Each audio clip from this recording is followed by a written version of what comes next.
Well, hello, I am Stephanie, and I'm with the Scientists in Every Florida School program. Welcome this morning. We are stepping into the garden, a virtual field trip series presented by Mounts Botanical Garden and the Scientists in Every Florida School program. In this fall, our series is dedicated to the wetlands and their importance. And today we are starting the series off with Wetlands, the Magic of Mud. Before we jump right into it, we first want to tell you quickly a little bit about our programs. The Scientist in Every Florida School is a free program housed at the Thompson Earth Systems Institute at the University of Florida. And the program has a mission to engage K-12 students and teachers in Florida in cutting-edge research by providing science role models and experiences like this one to hopefully inspire future stewards of our planet. My colleague Brian and I are so excited to be with you here today. Next, I want to tell you a little bit about Mounts Botanical Garden. This is a nationally acclaimed attraction for Florida residents and visitors alike, and they have a mission to inspire and educate through nature. At this time, I'd like to introduce you to Diane from Mounts, who's going to tell you a little bit more about the wetlands area at the garden. Diane? Thank you, Stephanie. So Mounts Botanical Garden is a 16-acre botanical garden. And when you, if you want to know what a botanical garden is, it's kind of like a zoo for plants. So when you go to a zoo, you go there to see animals from all over the world in a collection where you can see them all in one area. And that's kind of like what a botanical garden is. It's a collection of plants from all over the world. Mounts is a 16-acre botanical garden, and it consists of 25 display gardens. Some of the really cool gardens that you'll see there's an edible garden, which has all kinds of different plants and trees with fruits and edible plants there. There's a succulent garden where you can see lots of cacti and things that live in extreme environments. There's a health and wellness garden where you can find all kinds of different herbs and medicinal plants. There's obviously a wetlands garden, which I'm going to tell you a little bit more about. One of my favorite areas is a trial garden where some new plant varieties will come in, and our horticulturists will actually see how well these plant varieties do in our extreme environments and our really humid and hot environments here in South Florida. And when you come to the botanical garden, you'll see what kind of possibilities there are for your own homes for you to be able to plant things that will survive in our difficult climate. One of the places that you'll see when you come to the garden is Windows on the Floating World, the Bloom Tropical Wetland Garden. And this is our wetland garden that consists of plant varieties from all over the world that do well in a wetland environment. If you think about if you water plants too much, a lot of times if your roots get too wet in your plants, they'll die. But actually plants that live in the wetland environment are used to being in very wet environments. And a lot of times they actually can be, parts of them can be submerged underwater, and they do really, really well. So it's a very unique environment for plants. And we conduct a program there called Ambassadors of the Wetlands, where we are working with high school students, and we're teaching them about the Everglades Restoration Project and how scientists and educators are working together, environmentalists, they're all working together to help restore the Everglades into its former glory. The Everglades in general is a very low nutrient environment, and if people have pesticides and they add nutrients to their grass or some of the different areas around the wetlands, add nutrients to their environments, and they leach into the Everglades, it's going to change the nutrients that are found in the wetlands. And we go out there and we actually test the water by looking for macroinvertebrates, which are little critters that live in the water, and we fish them out with dip nets, and we identify them using dichotomous keys. And certain macroinvertebrates can live in certain pollution tolerances. So if we are able to fish out a lot of these macroinvertebrates that cannot tolerate pollution, and there's a lot of them living there, we can tell that it's a relatively healthy environment. So it's a really great program, and it's a lot of fun, and we hope that you guys can join Mounts Botanical Garden in their Ambassadors of the Wetlands program. So at this point, I'd like to introduce Dr. Lisa Chambers. She is Associate Professor at the University of Central Florida, and she is going to tell you all about the magic of mud. Hi, everybody. Thanks so much for being with us today.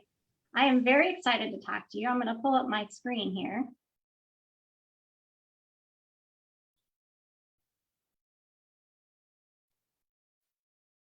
Get this up. Okay, here we go. So thank you all so much for being here. Again, my name is Dr. Lisa Chambers, and I'm sitting here in my office in Orlando, Florida at the University of Central Florida. And I'm a professor here in the biology department. And what I study, I run a research lab. And if you look at some pictures of my lab, it might look kind of like any other research lab that you've seen. It's a very busy place. I mentor a bunch of different college students from undergrads all the way up to people trying to get their doctorate degrees. And if you look at our lab, we've got all kinds of stuff. We've got samples, we've got vials, we've got fume hoods, we've got beakers and graduated cylinders and all those things you've learned about in your science classes. But our lab's a little bit different than most labs that you've probably seen because we study mud. Now, I know you're thinking, mud? I mean, this is the kind of thing that my mom yells at me about when I track it into the house. But actually, what I want to show you today is that mud is super interesting and actually kind of magical. So let's think about what makes mud. All right, we've got soil. So here in Florida, most of our soils are just sand, right? So if I take some sand here, you guys have all seen this, beach sand, right? We've got sand, we've got soil. If we add a little bit of water to it, will we get mud? Let's think about it. Not really. What we really get is just wet sand, let's be honest. In order to get mud, there's another special ingredient, and that ingredient is plants. So plants are actually really important to the formation of mud because as these plants grow, they produce all kinds of leaves and roots and different things. And those leaves and roots eventually die and they start to accumulate within the soil. And all of this material, it gets really dark, kind of brown or black colored, and it starts to create that really rich, gooey, nasty mud stuff that we like so much. So here's a bag of mud that I took from my lab, and you can see how ooey, gooey, and dark colored it is. Now, the thing that's so interesting about mud, besides the fact that it's just fun to play with, let's be honest, is that mud contains tons and tons of microscopic organisms. Now, it's estimated that within a single gram of soil or mud, that's about the amount I can pinch between two fingers, there's about 40 million bacteria. 40 million. Now, that's a really hard number to get your head around. So let's think about it for a second. I've got a little poll question here, and if you can go ahead and share that with our audience. If you were to count to 40 million and saying one number every second, how long do you think it would take you? So think about that for a second and record your answer.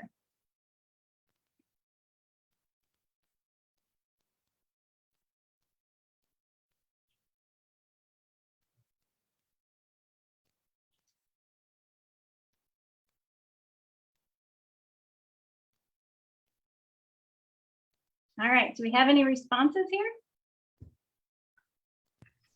So far, we've had a few come in already, and the majority of our attendees think 40 days. We have a few that also think 440 days, but it's between those two options. All right, great. Well, isn't it amazing to think 40 million, if you were to count to 40 million, it would take you 440 days. That's more than a year. And that's the amount of microbes that are in a single pinch of soil. So think about how many microbes are in this bag of soil. And then think about how many microbes are in your yard. It's amazing. So what's so important about all these tiny little microscopic organisms that we can't even see? Let's go back to our PowerPoint. So if we were to take a very high microscope, real strong microscope, and look really deep into the mud, this is what you might see. Here's all those different microorganisms smaller than the eye can see. We've got mostly bacteria, maybe some protists, some archaea, some fungi. But these organisms that live in the soil are living much like we do. So I want you guys to all think about what it is that makes it possible for you to live. Well, one thing that we need to live is oxygen, right? Take a deep breath in. We're extracting air and we're pulling out the oxygen in order to survive. Well, it turns out that microbes, just like us, they want oxygen to survive. What else do we need to survive? Well, you and I need a little bit of water and moisture, just like everything. And we also need food. What's your favorite food? I'm guessing something like pizza or mac and cheese. I know that's my kids' favorite food. Well, microbes, they don't usually get pizza. What they get is organic matter. So most microbes that live in our soil eat dead organic matter. And organic simply means anything that was derived from a living thing. So it could be old roots, old leaves, even old bugs that live in the soil. So these microbes living in our soil, they're breathing in oxygen, they're eating organic matter, and they're exhaling just like we do. Okay, go ahead and exhale on your hand. And you can feel that it's warm and maybe even a little wet. If I exhale on this beaker, it makes it all foggy, right? It turns out that we exhale a lot of carbon dioxide and water vapor, and that's why we can see it condense on things. Microbes do pretty much the same thing. And interestingly, that's also the same types of materials that come out of the tailpipe of your car or create those big contrails in the sky from airplanes, because they're using organic material as well. So here's our amazing microbes. They're breathing just like you and I, but all of a sudden they go underwater.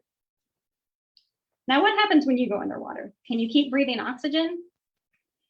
Not so much.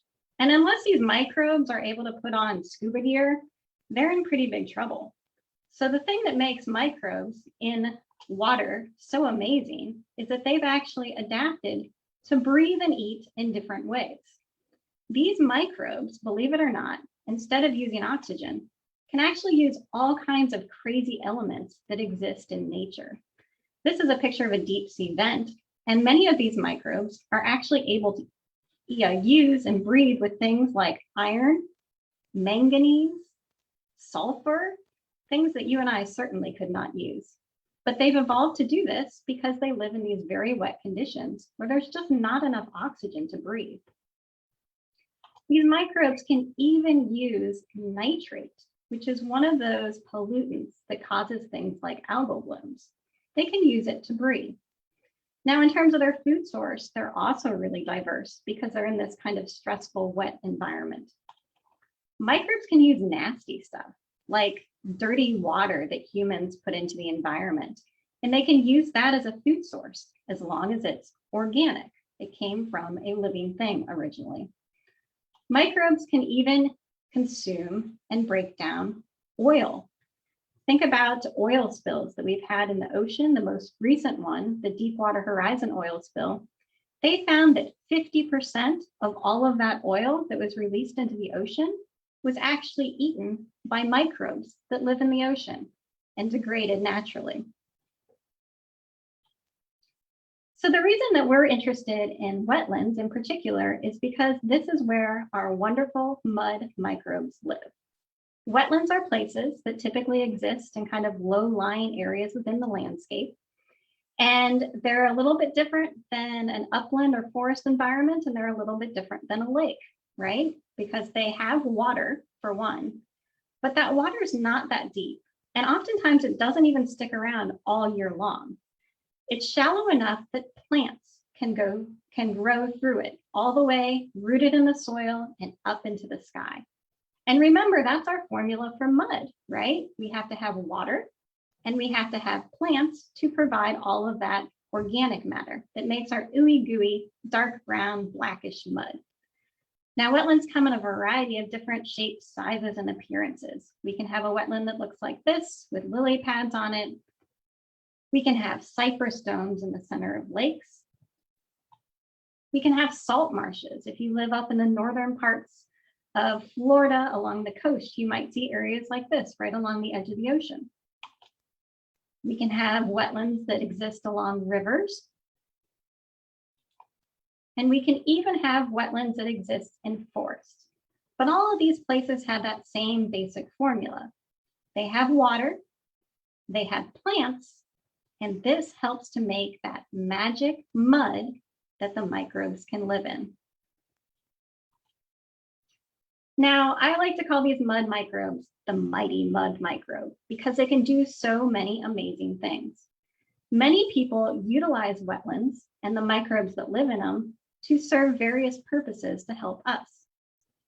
We use wetlands to actually treat human wastewater, whether it's a septic system, whether it's a treatment wetland for wastewater, composting toilets, all of these different things. If you create that perfect formula of water, plants, and mud starts to grow, then you have these microbes that can help to naturally purify your water. So the mighty mud microbe can help to clean up human wastewater.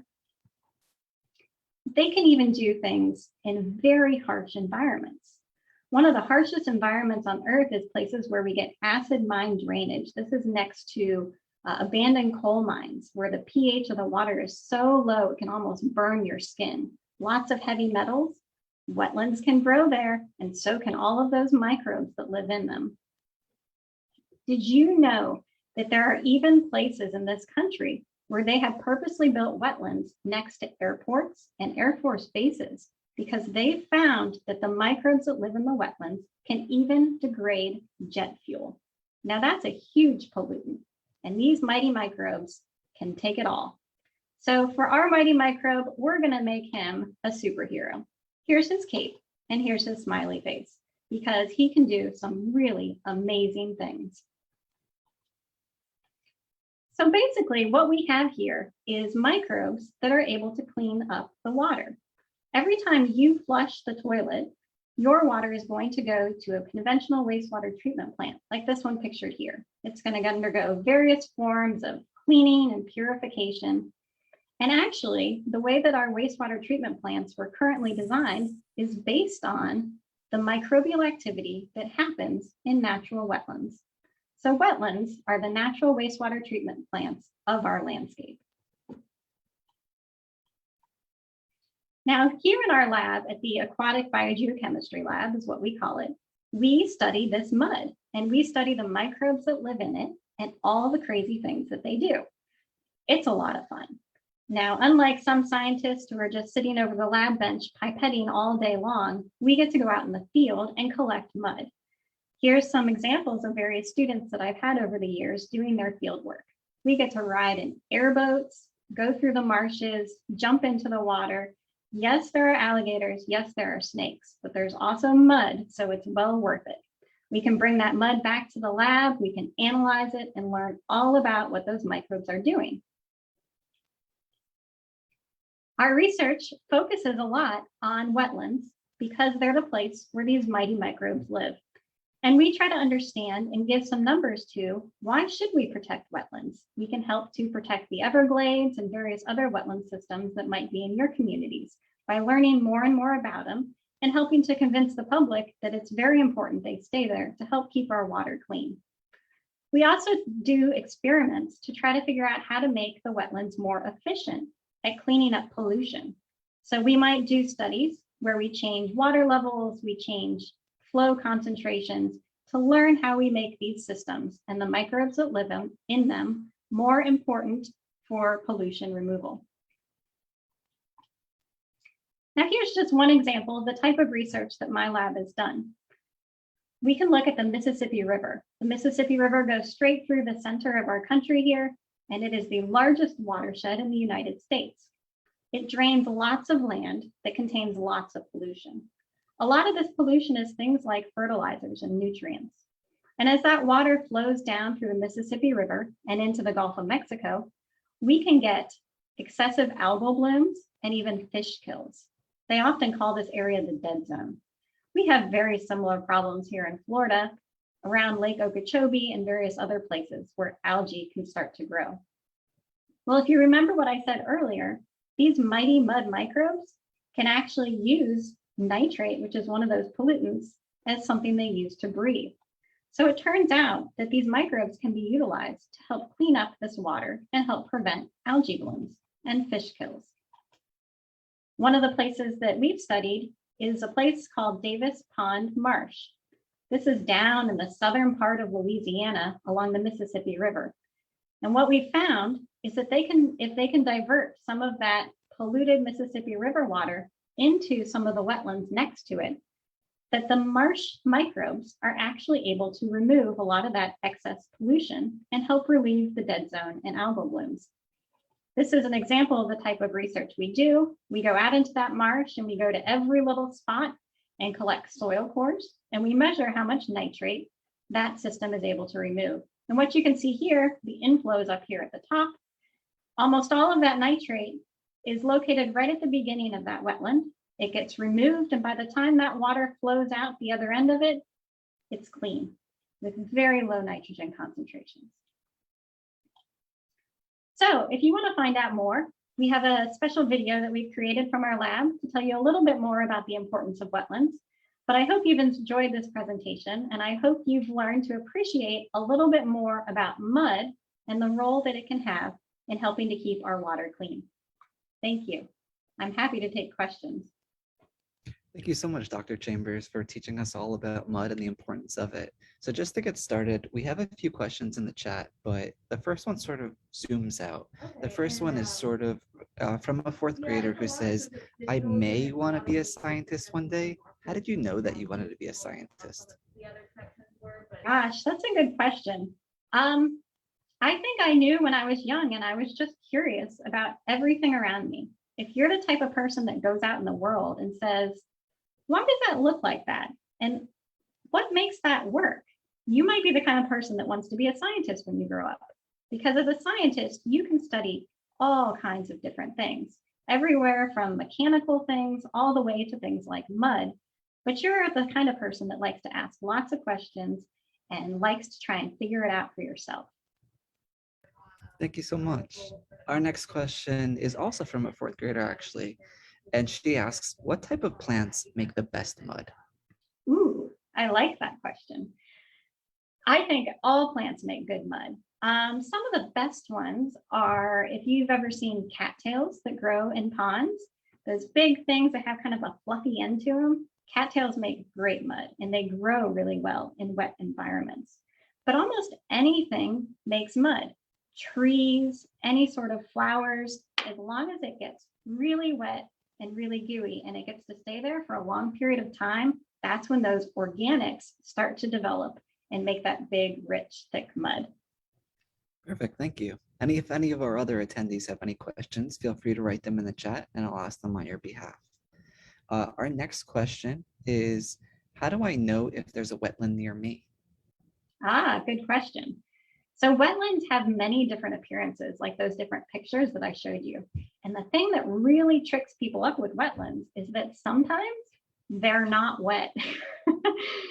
So with a wetland, you have to think about what time of year it is. Right now, we're in what's called the wet season for Florida. And if it's anything like here in Orlando, it is really wet out there. If you go out to a place and you see that it's flooded, it tends to be in like a little depression, like a ditch or something like that.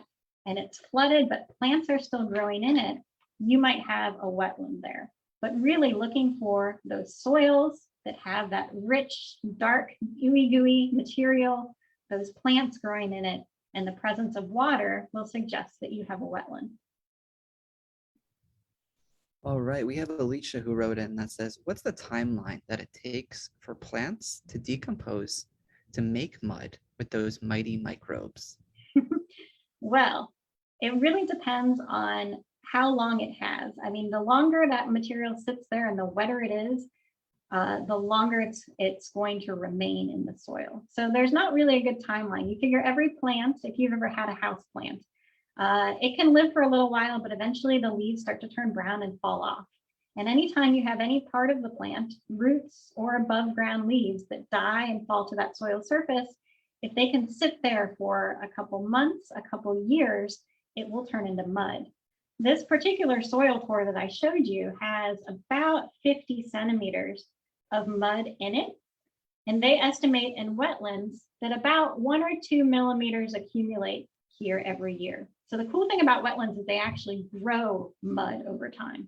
And the deeper your mud is, that means the longer that it's been sitting there wet. So in this particular wetland, 50 centimeters or so, we have 100 years worth of mud sitting there. Wow. For our next question, we have a student who's curious if you can talk a little bit about the bugs that live in the mud in wetlands. Yeah, so there's a whole other discipline of scientists that really focus on understanding what these microbes are. Now, like I said, most of them are bacteria. About 90% of the microscopic organisms that live in the mud are bacteria, but there's a couple other groups of organisms like archaea, sometimes even fungus or protists, but they exist in all different kinds. And in wetlands in particular, they have very specific roles. So there's certain bacteria that live in there that only focus on consuming nitrogen. There's other ones that can only use sulfur. And so there's this whole mix of really diverse bacteria. And for the most part, we don't even know. It's estimated that the amount of bacteria that's actually been identified in nature is something like less than 1% of the bacteria that exists out there. So it's up to you guys when you grow up to figure out exactly what is living in the mud. Our next question is, how does farming affect the making of soil? Farming. So most of the time, most farming requires non-water conditions, right? It requires no submergence. And so in these types of environments, when those microbes are able to breathe air, they don't get flooded, they tend to process those organics a lot faster. They breathe in faster, and they exhale faster. And that simply means that mud, all those plants and all that material is getting eaten and exhaled faster and faster. And so you just really don't get that really rich mud developing. It's all about that critical component of water that adds to that to make the mud. We have a fourth grader who's curious, can we get sick by playing with mud? Well, I wouldn't recommend eating it.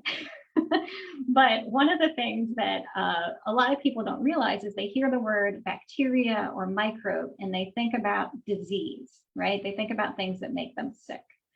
Well, a lot of research has gone into the fact that the majority of microbes and bacteria in our natural environment are not pathogens. They're not things that make us sick. They less than 2% of all bacteria in the world are things that can actually make us sick. Most of the bacteria serve really important functions. So we talked about all of the bacteria in the mud that's so important for improving our water quality. You can also think about inside you, there's tons and tons of bacteria, good bacteria.